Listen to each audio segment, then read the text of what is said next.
Happy Friday, everybody. It's hashtag FAQ Friday, live from the shores of Windermere, and here we are really getting some blustery wind, and the lake is quite choppy today, so there'll be no paddleboarding on the lake for me today, I don't think, unless it calms down.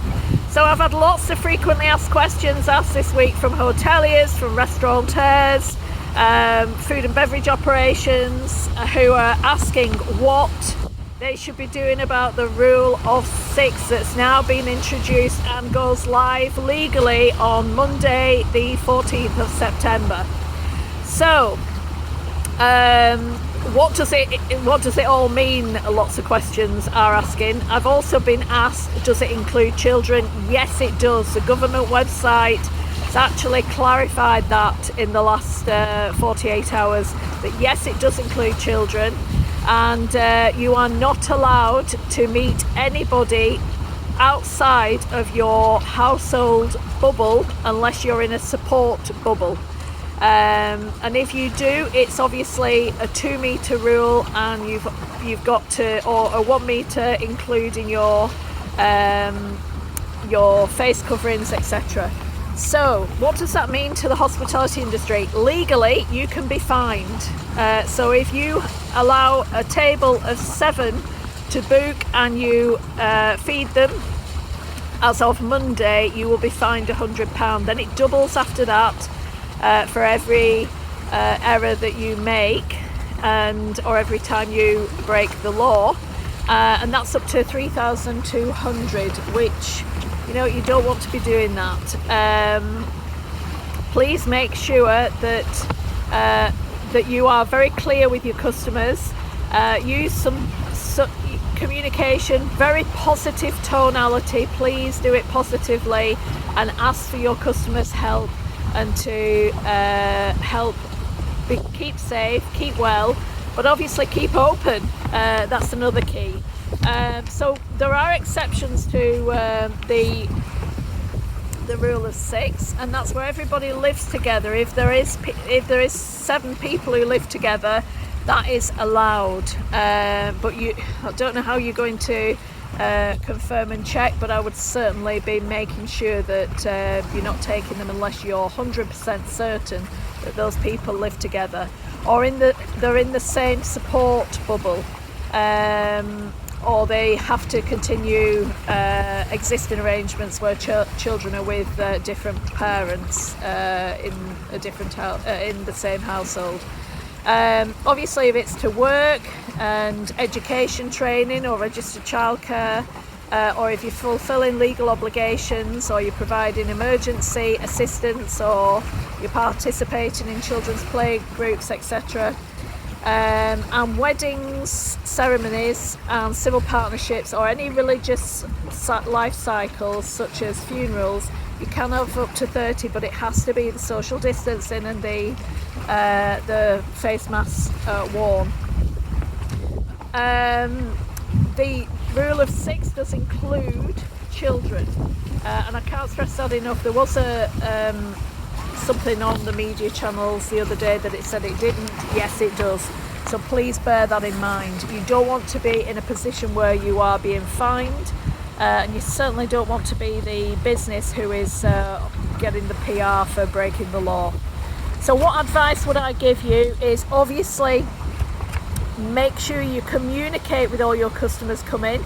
Any bookings that are over 6, please go back to them and ask them to change their bookings, whether they have 2 separate tables but they can't be near each other and they're not allowed to socialise within your operation. Make sure your communication's positive, no shouty screaming at people, and obviously ask for their help. Ask for the help and support to not only keep you safe, well and in business, but also keep you open, because we don't want to have another lockdown. Make sure there's no grey areas with staff training. Be very clear with all your teams so nobody makes a mistake, and get the cooperation from everybody. There is another element that has been a guideline, which was track and trace. please now understand that this is a legal entity. You must make sure that every customer that comes through your door, you track and trace.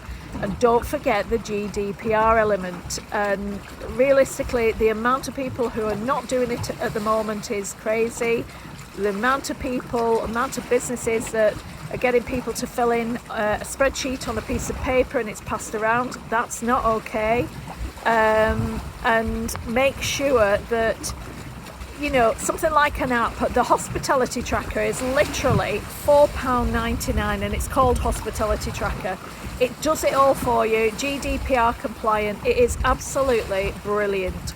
I definitely recommend doing that. It saves you a lot of time, money, and it will save you from being in a position in the future where you are struggling. So do that definitely.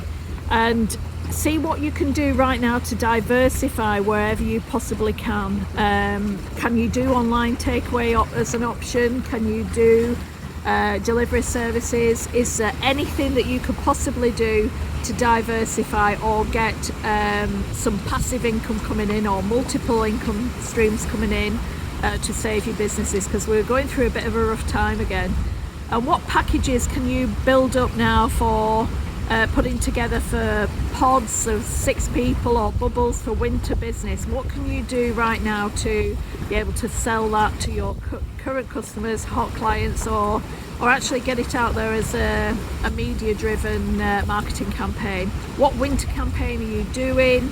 All these elements, please make sure that you're doing your very best for them. So it's a rough ride, like the lake. We're going to have a rough few months, and I'm obviously here to help, but I really want the hospitality and tourism industry to not just survive but to thrive and do well out of this, because we have an amazing industry that can diversify, can achieve amazing things, and I think this is our time to shine. This is our time to work together, collaborate, and do what we can to really showcase what an amazing industry we are. So it's happy Friday, happy weekend. I'm hoping this lake will calm down, but it's obviously showing the rough ride ahead, and I hope you have a great weekend. Take care, bye bye.